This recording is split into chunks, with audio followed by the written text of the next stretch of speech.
Салам алейкум байке. Алейкумсалам. Ремениңиз жок келтас. Эмнен жокко?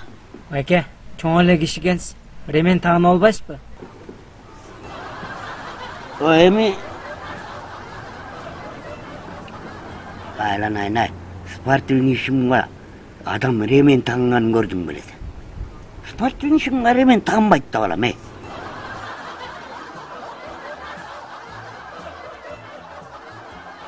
Байке, документиңизди бериңизчи. Документпи? Документти өзүм, документти берем мынакей.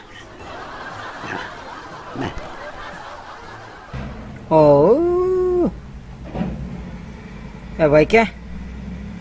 Бул праваңыз түгөнүп калган го? Качанкы права бул? Сен тамашакай боло окшойсуң, качанкы документ дейсиң да. Мен сага эмне жаңы көрүнүп атамбы? Мен деле бүтүп калдым, мен качанкы.